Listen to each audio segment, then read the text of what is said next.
परमेश्वर प्रभु यीशु मसीह के नाम से तेरे पास आकर तेरा धन्यवाद करते हैं। प्रभु धन्यवाद करते हैं आज की इस सुबह के लिए जो तूने हमें दी है।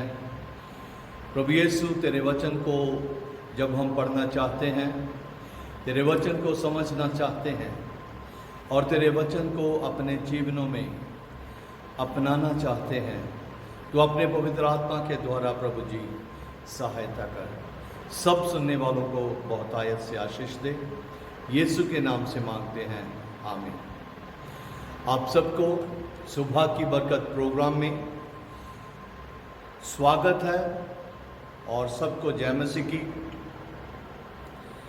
मैं विश्वास करता हूं कि आप लगातार प्रभु की उस आशीष को प्राप्त कर रहे हैं जो परमेश्वर के वचन से हमारे लिए हर रोज़ हमें मिलती है।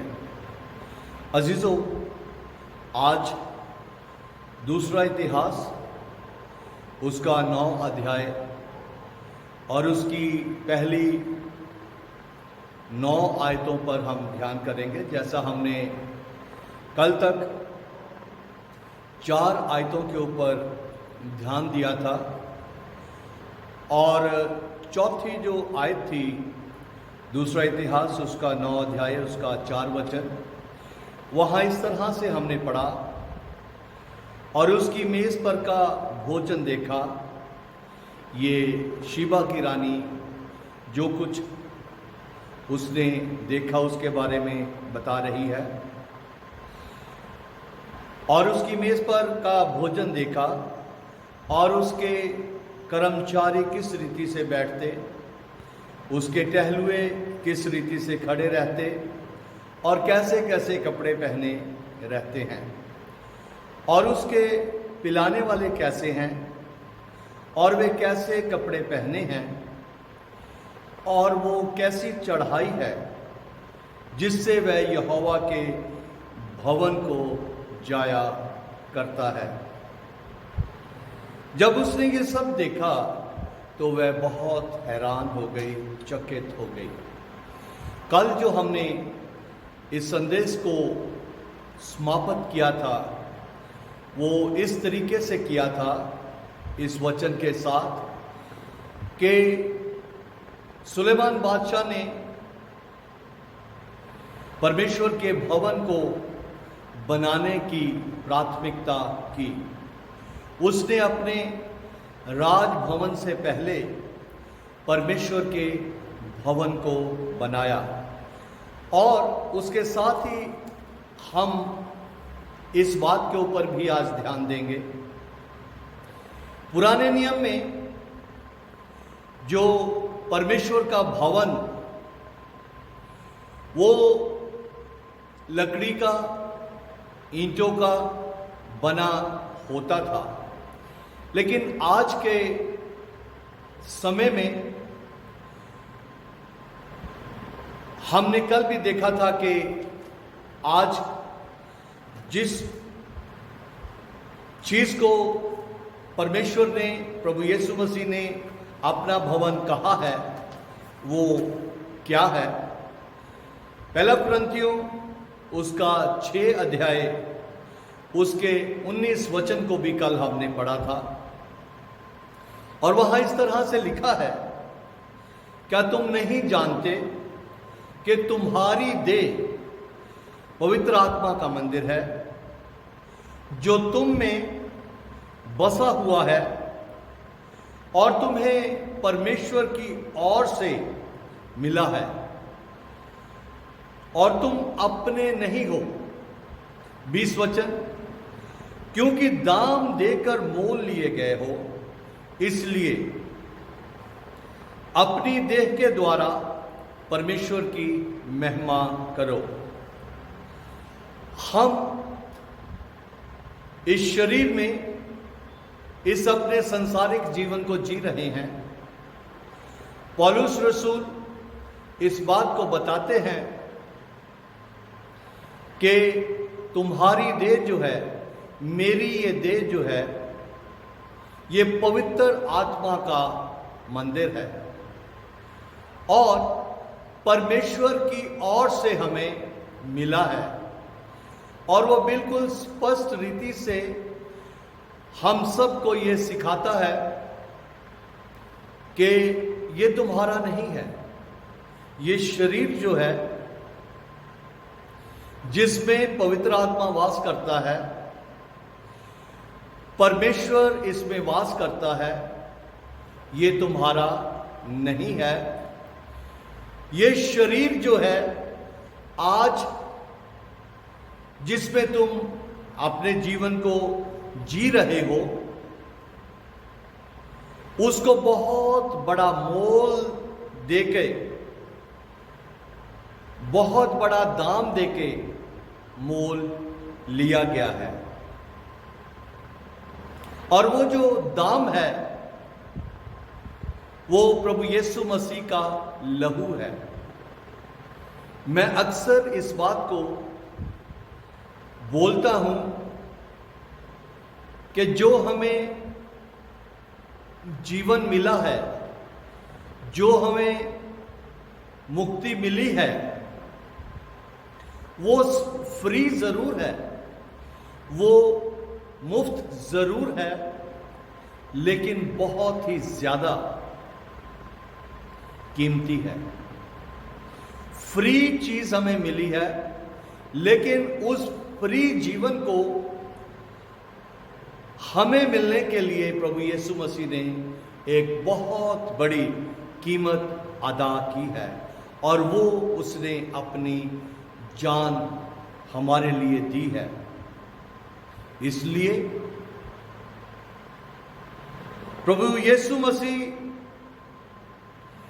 ये मुझसे और आपसे चाहता है कि हम इस देह के द्वारा परमेश्वर की महिमा करें। ये जो तुम अपने नहीं हो, इसका मतलब ये है कि हम पूरी तरह से अपने स्वामी की प्रॉपर्टी हैं। गुलाम जैसे अपने स्वामी की प्रॉपर्टी होता है, वो अपनी मर्जी से कुछ भी नहीं कर सकता। अगर स्वामी ने आधी रात को उसको आवाज दी है तो उसे उठना पड़ेगा। उसी तरह से अगर हम इस बात को समझ लें कि ये जीवन जो है ये हमारा नहीं है, ये शरीर जो है वो हमारा नहीं है, हम प्रभु यीशु मसीह के लहू के द्वारा खरीदे हुए हैं।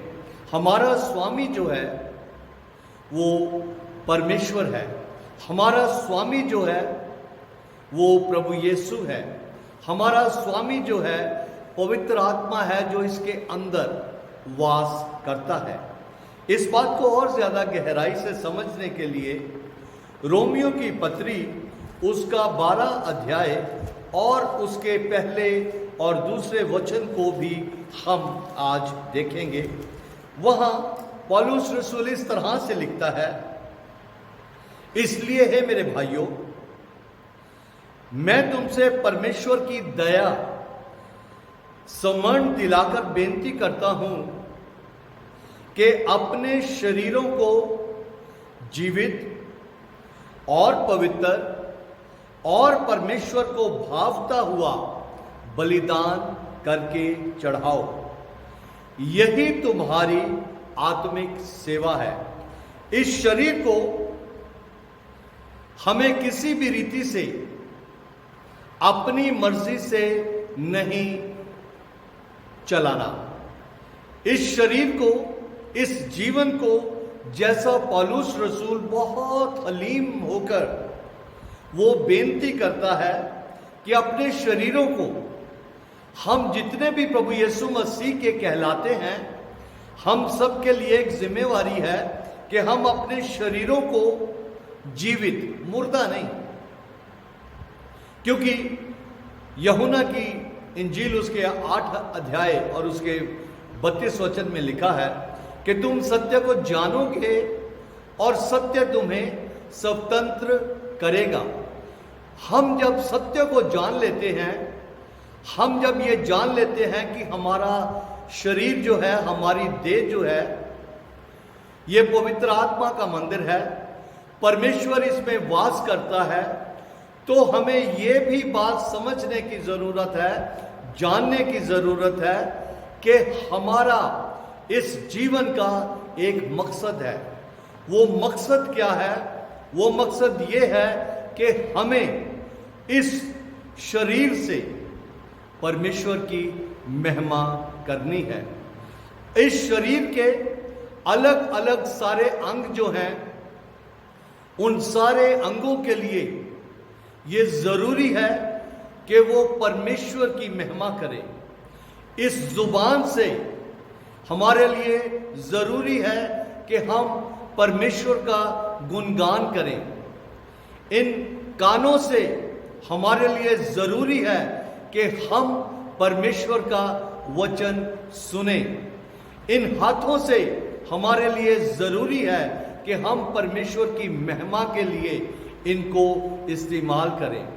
अजीजों, जब ये सारी बातें हम जान लेते हैं तो हम किसी भी रीति से अपनी इच्छा के अनुसार जीने का कभी भी हौसला नहीं करते, क्योंकि वचन हमें यह सिखाता है कि तुम दाम देके मोल लिए गए हो और इस शरीर के द्वारा हमें परमेश्वर की महिमा करना जरूरी है। रोमियो की पत्री 12 अध्याय उसके दूसरे वचन में लिखा है, इस संसार के सदृश्य ना बनो, परंतु तुम्हारे मन के नए हो जाने से तुम्हारा चाल चलन भी बदल जाए।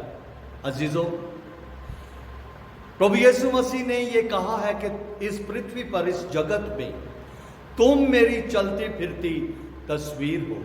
हमारी चाल जो है, हमारा उठना बैठना जो है, वो इस संसार के लोग देखते हैं और हमारे उठने बैठने से, हमारे चलने फिरने से वो इस फर्क को जान लेते हैं कि हम परमेश्वर के लोग हैं। और जब हम इस बात को जान लेते हैं कि हम परमेश्वर के लोग हैं, तो दूसरे वचन में लिखा, जिससे तुम परमेश्वर की भली और भावती और सिद्ध इच्छा से मालूम करते हो।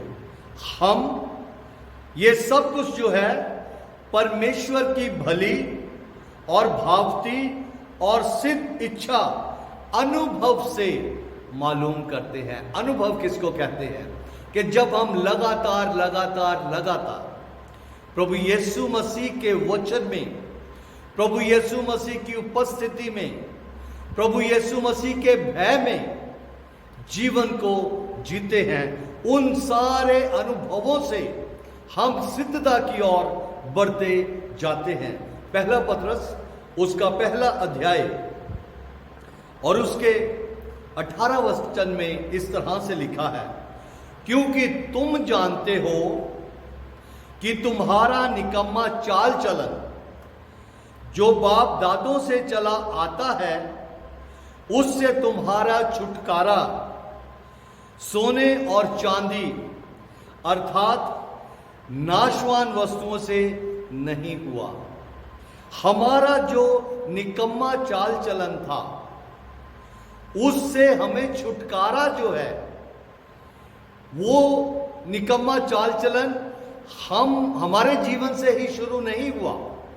हमारा निकम्मा चाल चलन हमारे बाप दादों से चला आ रहा है, लेकिन हम इस बात को जान जाते हैं उस वक्त जब हम यीशु को ग्रहण कर लेते हैं कि हमारा उन सारे निकम्मे चाल चलन से छुटकारा जो है वो सोने और चांदी से अर्थात नाशवान वस्तुओं से नहीं हुआ। फिर किससे हुआ है? यीशु के लहू से। यीशु के लहू से हमारा निकम्मा चाल चलन जो है वो पूरी तरह से बदल गया है। अजीजों, परमेश्वर मुझसे और आपसे इन दिनों में यही चाहता है कि जबकि फसल तैयार है, उस फसल को हम काटने के लिए अपने इस शरीरों को तैयार करें। लगातार मैं समझता हूं जितना इन दिनों में वचन प्रचार किया जा रहा है, हो सकता है इससे पहले कभी इतना वचन प्रचार ना किया गया हो।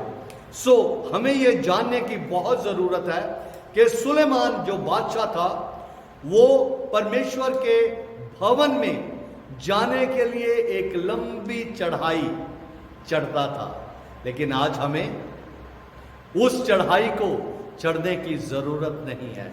आज हमें परमेश्वर की प्रेजेंस में, परमेश्वर की उपस्थिति में जाने के लिए केवल इस शरीर का प्रयोग करना है। इस शरीर को प्रभु यीशु मसीह के सामने हमें लेके आना है। इस शरीर को प्रभु यीशु मसीह की इच्छा को पूरा करने के लिए इस शरीर को हमें इस्तेमाल करना है। मैं अक्सर ये गीत गाता हूं, मेरे जीने का मकसद तू है, मेरे जीने का मकसद तू है। और उसी गीत को आज मैं आप लोगों के लिए भी गा रहा हूं, मेरे जीने का मकसद तू है। ये गीत इस तरीके से है, मेरे जीने का मकसद तू है, मेरे जीने का कारण तू है। और मेरे जीवन का कारण सिर्फ और सिर्फ ये है कि मैं अपने यीशु, अपने स्वामी की सेवा करूंगा। मेरे जीने का मकसद तू है, मेरे जीने का कारण तू है, मेरे जीने का मकसद तू है, मेरे जीने का कारण तू है। मैं जीऊं क्या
कि हम सब उस परमेश्वर की इच्छा को पूरा करें। प्रभु आप सबको आशीष दे, प्रार्थना करें। पिता परमेश्वर, हमने तेरे वचन को सुना है, हम सबकी सहायता कर कि हम इस बात को जान लें कि हम अपने नहीं हैं, हम अपने स्वामी, अपने प्रभु यीशु के हैं। उसी की इच्छा को हमने इस धरती पर पूरा करना है। यीशु के नाम से मांगते हैं, आमीन। प्रभु आप सब